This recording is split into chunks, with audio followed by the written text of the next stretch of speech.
यदि इतिहास से हमारा अर्थ किसी देश के तथ्यात्मक एवं तिथि क्रमागत सही भूतकालिक वर्णन से हो, तो हमें वर्तमान समय में प्रचलित भारतीय इतिहास को काल्पनिक अरेबियन नाइट्स की श्रेणी में रखना होगा। इस लेख में मैंने भारतीय इतिहास परिशोध की कुछ भयंकर भूलों की ओर इंगित किया है, जो भूले यहाँ सूची में आ गई है। केवल वे ही अंतिम रूप में भूले नहीं हैं।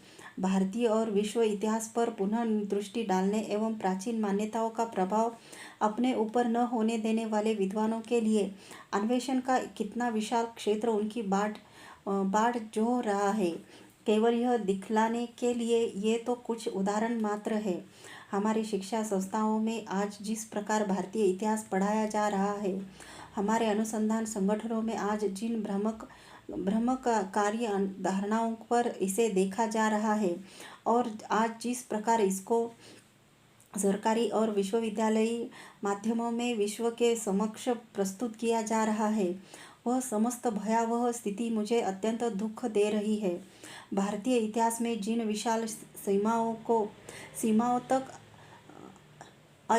अयथार्थ और मनगढ़ंत विवरण गहराई तक बैठ चुके हैं, वह राष्ट्रीय घोर संकट के समान है। जो अधिक दुखदायी बात है वह यह है कि प्रचलित ऐतिहासिक पुस्तकों में समाविष्ट इन तोड़ मरोड़ों, भ्रष्ट वर्णनों और विसंगतियों के अतिरिक्त अनेक विलुप्त अध्याय भी है। इन विलुप्त अध्यायों का संबंध विशेष रूप में उस साम्राज्यशाली प्रभुत्व से है जो भारतीय क्षत्रियों को दक्षिण पूर्व प्रशांत महासागर में बाली द्वीप से उत्तर में बाल्टिक सागर तथा कोरिया से अरेबिया और संभवतः मेक्सिको तक प्राप्त था। कम से कम उसी विशाल क्षेत्र में तो वे दिग्विजय सभी दिशाओं को विजय करना हुई थी, जो हम बहुधा भारतीय वाङ्मय में पाते हैं। हमारे आधुनिक इतिहास ग्रंथ उन पराक्रमों का कुछ भी उल्लेख नहीं करते। भारतीय इतिहास परिशोध किन प्रमुख स्थलों पर तथ्यात्मक और तिथि क्रमागत सत्य के मार्ग से भटक गया है, उनकी कम से कम स्थूल रूप में कुछ अनुभूति तथा यह अनुभूति कि इसके कम से कम कुछ महत्वपूर्ण अध्याय तो विलुप्त है ही। दोनों ही हमारे विद्वानों, शिक्षण संस्थानों, अनुसंधान संगठनों, विद्यार्थियों, शिक्षकों और जन सामान्य के लिए अनिवार्य है। भारतीय इतिहास परिशोध की कुछ भयंकर भूलें मुझे मिली, इनको प्रस्तुत करने का ही इस समय विचार है। किसी भी प्रकार समझिए, मैं कोई बड़ी भारी सूची ऐसी भूलों की नहीं रखता हूँ। यहाँ जिन थोड़ी सी भूलों का मैं अभी उल्लेख करना चाहूँगा, वे तो भारतीय इतिहास से संबद्ध सभी व्यक्तियों को चौकन्ना करने के लिए पर्याप्त उदाहरण मात्र है कि जो कुछ उनको 24 घंटे भारतीय इतिहास में सही बताए जाने की घोषणा की जाती है, वह भ्रांतियों के कारण विषाक्त है और उन अपने विलुप्त अध्यायों के कारण आवश्यक संजीवित तत्वों से विहीन हो निष्प्राण है। यदि हम शिक्षा जगत की पाठ्य पुस्तकों में व्याकरण, वाक्य विन्यास या विषय वस्तु संबंधी थोड़ी त्रुटियां से उत्तेजित हो जाते हैं, तो हमें पढ़ाए जा रहे और समस्त विश्व को प्रस्तुत किए जा रहे त्रुटिपूर्ण तथा पंगु भारतीय इतिहास को देखकर तो हमें निश्चित रूप से ही आग बबूला होना चाहिए। भयंकर भूलों की खोज। हुआ ऐसे कि अपने शिशुकाल से ही मुझे ऐतिहासिक स्मारकों का भ्रमण करने में बड़ा मज़ा आता था। वर्षानुवर्ष व्यतीत होने पर, विशेष रूप से जब मैं दिल्ली, आगरा और फतेहपुर सीकरी गया और जब मुझे बताया गया, जैसा कि अन्य सभी लोगों को बताया जाता है, कि लगभग सभी मध्यकालीन स्मारक इस या उस सुल्तान के बनाए हुए हैं, तो मेरे मस्तिष्क में प्रश्नों की झड़ी ही लग गई। मैं सोच में पड़ गया कि इसका क्या कारण है कि पांडवों से लेकर पृथ्वीराज तक कम से कम 3000 वर्ष तक निरंतर शासन करने वाले हिंदुओं का अपना कहलाने वाला कोई भी स्मारक नहीं है। यदि उन्होंने कोई स्मारक नहीं बनाया था, तो वे उनके राजसेवक और अन्य लोग रहते कहाँ थे? यदि उस काल में जैसा कि शेखी मार कर वर्णन किया जाता है, भारत में दूध, दही और मधु की नदियाँ बहा करती थी और प्रत्येक चिमनी में से सोने का धुआं निकलता था, तो वह अपार धन संग्रहित कहा होता था। और यदि रोम निवासियों के द्वारा बना है, लंदन वासियों और टोक्यो जापानियों द्वारा, तो यह केवल भारत में ही कैसे हो गया कि दिल्ली, आगरा, फतेहपुर सीकरी, इलाहाबाद, अहमदाबाद तथा मध्यकालीन स्मारकों से भरपूर अनेक अन्य नगरियाँ विदेशी के अनेक प्रकारों तथा यथा अफगान, तुर्क, ईरानी, मंगोल, अबिसियन, कज़क और उज़्बेकों द्वारा तथा तथ्य रूप में तो भारतीयों के अतिरिक्त सभी लोगों के द्वारा बसाई गई। और क्या ये भारतीय जो निर्माण कला में इस प्रकार गोबर गणेश और नौसिखिए समझे गए वही व्यक्ति नहीं है जिन्होंने मदुरई मंदिर, रामेश्वर सेतु, कोणार्क, अजंता, एलोरा तथा चट्टाने काटकर अनेक भव्य प्रसाद, आबू पर्वत पर मंदिर, रणथंभौर जैसे दुर्धर्ष दुर्ग और आमेर तथा उदयपुर जैसे राजप्रसाद बनाए। और यदि भारत के महत्वपूर्ण सभी नगरों की स्थापना करने वाले और यहाँ के सभी प्रसिद्ध भव्य स्मारकों का निर्माण करने वाले उपर्युक्त विदेशी महानुभाव ही थे, तो यह क्या बात है कि भारतीय वास्तुकला की हिंदू शैली के लिए उन सभी में समान रुचि थी। और यदि भारतीय संस्कृति से ही वे इतने सम्मोहित आकृष्ट हुए थे, तो इसका क्या कारण है कि वे हिंदू नाम से ही इतना अधिक वैर करते थे और अत्यंत उत्तेजित हो बार बार लूटना, हत्याएं करना, व्यभिचार और विध्वंसादि घृणित कार्यों में लगे रहते थे। और यदि शताब्दियों तक ये विदेशी शासक और उनके सरदार अपने मकबरे और राजमहल हिंदू शैली में बनाते रहे, तो क्या उनके सांस्कृतिक एवं धार्मिक अनुवर्ती आज के मुस्लिम कोई भी अपना मकबरा, मस्जिद या घर किसी हिंदू चिन्ह से युक्त बनाते हैं? और इसका क्या कारण है कि ये विदेशी लोग जो विभिन्न राष्ट्रों से संबंध रखते थे, दास से लेकर शहजादे तक के विभिन्न स्तरों के थे और विभिन्न जातियों के थे, स्मारक के पश्चात स्मारक, नगरोपरांत नगर और मकबरे व मस्जिद सभी कुछ हिंदू लक्षणों से युक्त बनाने में उसी उत्साह और एक सी रुचि का प्रदर्शन करते रहे?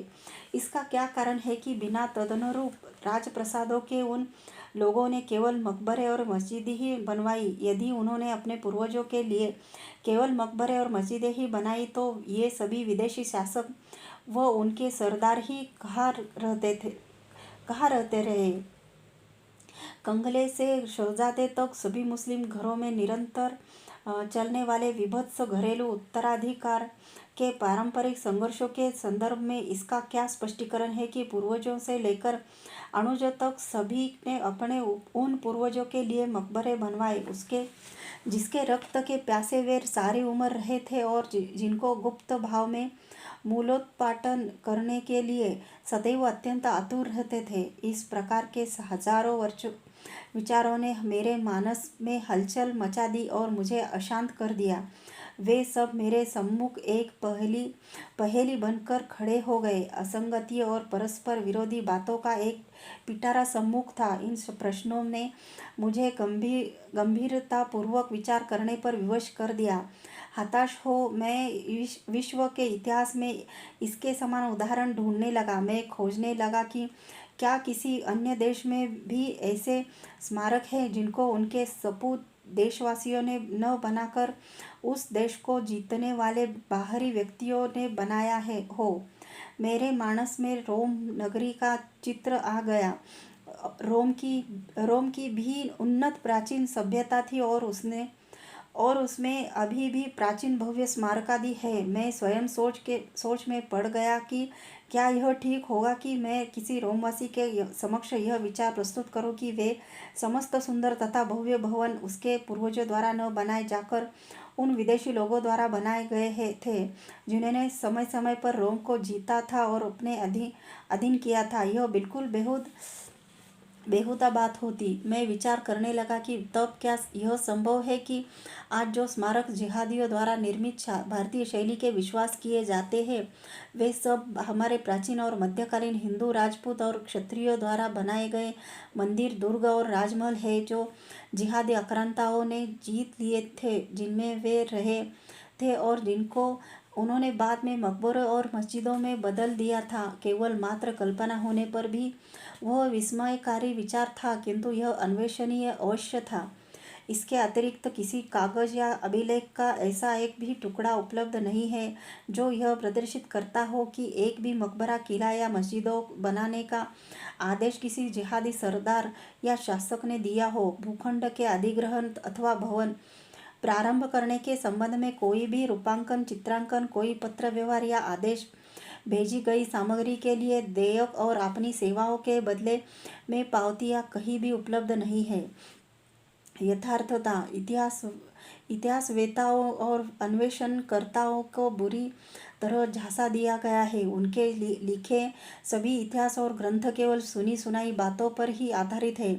चूँकि कोई भी भवन स्पष्ट रूप में शताब्दियों से मकबरे या मस्जिद के रूप में उपयोग में आता रहा है, इसलिए उन लोगों ने धारणा बना ली कि यह भवन मूल रूप में इस प्रकार के बनाने के लिए आज्ञापित था। यही तो वह भयंकर भूल है जिसने हमारे सभी पुरातत्वीय अभिलेखों, ऐतिहासिक स्थलों के नाम पट्टों, पाठशालाओं और विद्यालयों में प्रयुक्त होने वाली ऐतिहासिक पाठ्यपुस्तकों तथा अन्वेषण संस्थानों में आत्मतुष्टि और सहज रूप में ही संदर्भ के लिए आधार बनाई गई विद्वत्तापूर्ण पुस्तकों को विकृत कर दिया है। यह गंभीर भूल राष्ट्र को बहुत महंगी पड़ी है। भारत पर 1000 वर्ष से अधिक समय तक विदेशियों का शासन रहने के कारण इन भयंकर भूल, भारी धारणाओं और विदेशी चाटुकार दरबारियों अथवा अपनी यशगाथाओं का वर्णन करते हुए स्वयं शासकों द्वारा लिखे गए स्मृति ग्रंथों और तिथि वृत्तों ने शने शने समय व्यतीत होने के साथ साथ अधिकारिता और शुचिता की छाप ग्रहण कर ली है। उस घोर असत्यता का भारी बोझ अब इतना अधिक सघन व गहन हो चुका है कि इस भयंकर भूल को अनुभव करने वाले भी इसको निर्मूल करने में निराशा से दुखी हो जाते हैं। अतः वे स्वयं को इसी में संतुष्ट कर लेते हैं कि अब तो जो पढ़ाया जा रहा है ठीक ही है, चलने रहने दो, सब्र ही कर लेना चाहिए। वे सोचते हैं कि अब तो इस बात के विरुद्ध शोर शराबे का समय निकल चुका है। इस प्रकार हम एक दूषित चक्र में फंस जाते हैं। हम अपने विद्यार्थियों को झूठा इतिहास पढ़ाते हैं जो इसी प्रकार लिखा गया है, और परस्पर विरोधी तथा बेहुदा बातें होते हुए भी इस इतिहास की अवहेलना करने का साहस इतिहास का कोई विद्वान नहीं करता, क्योंकि यही तो वह इतिहास है जो उनको पढ़ाया गया है। मैं इतिहासवेत्ताओं को इस बात से सावधान करना चाहता हूँ कि जब तक स्वतंत्र रूप से सिद्ध करने वाला और स्पष्ट अन्य प्रमाण न मिल जाए, तब तक स्मारकों पर लगे खुदे हुए विवरणों को स्मारकों के मूल से संबद्ध करने का यत्न न करें। विंसेंट स्मिथ ने अपनी पुस्तक अकबर महान मुगल में ठीक ही लिखा है कि अधिग्रहित स्मारकों पर उसकी इच्छानुसार खुदाई करने के लिए अकबर ने अपने पास एक पूरी फौज ही रखी हुई थी।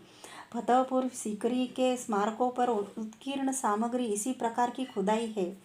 इस प्रकार की निराधार विश्वासंधता ने ही इतिहासवेत्ताओं की दृष्टि से यह तथ्य ओझल कर दिया है कि ग्वालियर स्थित मोहम्मद गौस का तथाकथित मकबरा, फतेहपुर सीकरी स्थित सलीम चिश्ती और दिल्ली में हजरत निजामुद्दीन की दरगाह है, जो अत्यंत परिश्रम से बनाए हुए मंदिर प्रतीत होते हैं, वास्तव में मंदिर ही है। यह कथन कितना हास्यास्पद है जब हम विचार करें कि मुस्लिम आक्रमणकारी इतने बहुविध निर्माता थे कि उन लोगों ने न केवल घृण्य शासकों के लिए ही अपितु सफदरजंग जैसे सरदारों एवं भिश्ती जमादार, कुम्हारों, धायों और हिजड़ों के भी राजप्रसादीय स्तर के भव्य स्मारक बनवाए। पुरुषोत्तम नागेश ओक।